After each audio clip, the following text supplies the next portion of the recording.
And the people around you will pick up a piece of this audacious belief that you hold and carry it along with you.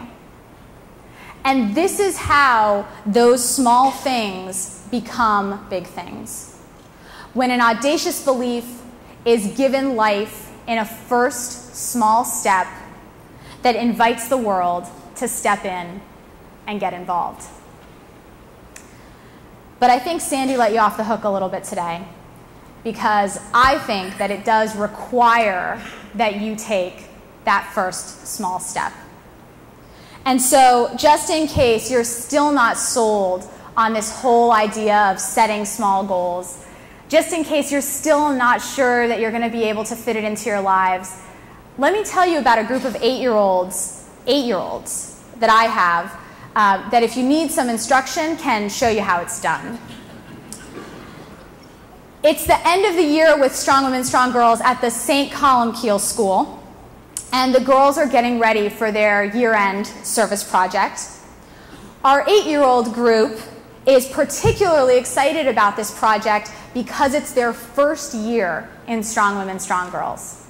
So they've seen all the other service projects that have been going on, and they are ready for this to be their moment to shine. And so they begin brainstorming all of the challenges that they see in their community. One girl says drugs, another girl says violence, another girl says there are really just too many stray animals. And then one of the girls raises her hand and she stands up with her hands on her hips and she says, you know what, guys? Our school has a lot of trash. And that's a big problem.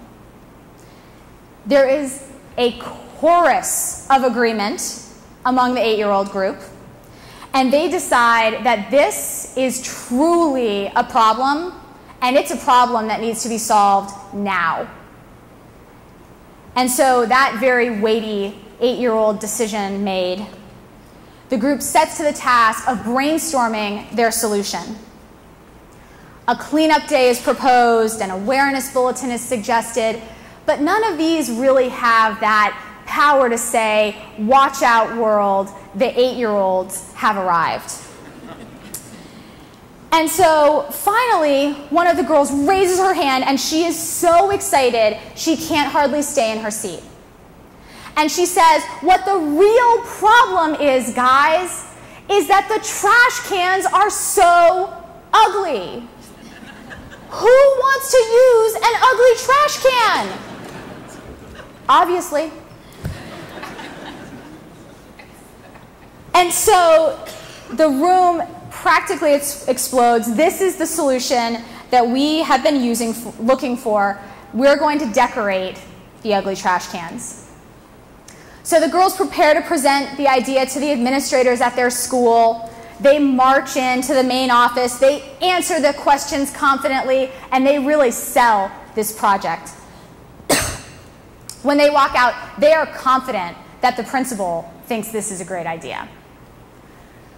In reality, the principal pulls me aside and she says, while I'm excited that the girls are interested, this just seems like a really messy project.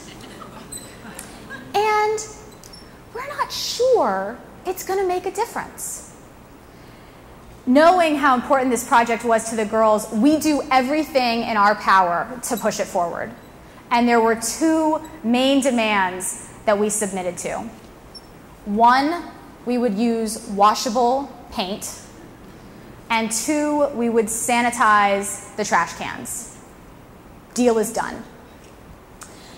And so this is how it comes to be that on the next sunny day, we are out in the parking lot, and trash cans are turning blue and yellow and orange. And they are sprouting trees and butterflies and unicorns. And they are starting to look decidedly un-trash can-like. And while the painting is at its peak and frenzied pace, the laughter and giggles and excitement from the girls is starting to draw some real attention. We've got teachers who are stopping by on their way out of school. we have parents who are sort of peeking over while they go in and out to pick up their kids. And we've got the 8-year-old boys stopping by saying, "How come you get to paint the trash cans?" And so it's clear that the girls' enthusiasm has really been catching.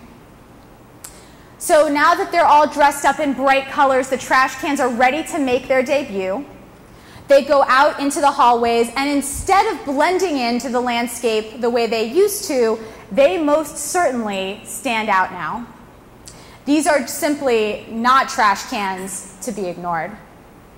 But in addition to beautifying their surroundings, it does actually seem like people are starting to use them more. And in fact, in a year-end meeting with the principal, she says in her most principled voice, "I have to admit, I think the trash cans are really working." And it may not have been the trash cans at all. We're seeing that the teachers are more energized because they're excited that their students are involved. We're seeing that even the janitor is more motivated because someone else is taking an interest in keeping the school clean. And our 8-year-olds, motivated by their successful project, have now moved on to think about how they can take their beautiful trash can message on the road. Because they're not completely sure, but they suspect that it is likely the answer to global warming.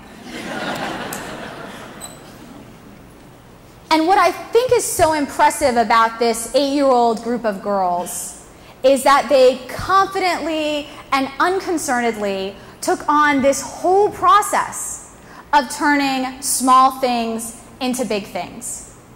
They started with an audacious belief that 8-year-olds could change the world. They identified their first small step, conquering the ugly trash can. And they inspired others to share their belief and to take up the cause with them, which turned their very small idea into something that was much bigger than themselves. And so here's the deal for all of you. If the 8-year-olds can do it, there's no excuses in this room. This is something that's possible for everyone. And so I'll leave you here today with 3 questions inspired by our 8-year-old world changers. The first is, what is your audacious belief? And really think about it. Your audacious belief may be that your entire office can start recycling. Your audacious belief may be that you can have a civil conversation with your 16-year-old. Your audacious belief may be that you can change something in your community. But whatever it is, figure out what your audacious belief really is. Second question is, what is your ugly trash can? What is that small thing that you can do, that you can take on and really own, that will make that first small step to bigger change?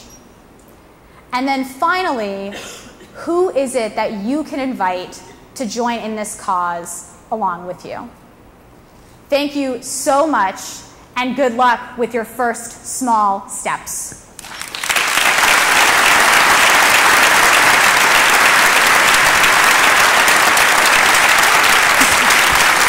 Thank you for having me.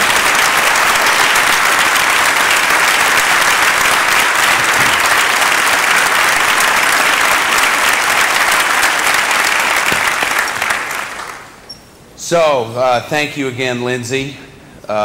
Lindsay is a Coca-Cola scholar. We're so proud of you and proud of what you're doing, that we're going to make a contribution to Strong Women, Strong Girls on behalf of the Coca-Cola Company. But what I want everybody in this room to know, and to know as you do, that if you've had a Coke in the last 20 years, or you've sold, or marketed, or administrated, or made, controlled, or done anything to help Coca-Cola sell, then you helped make this happen. So thank you very much, Lindsay, for being with us today.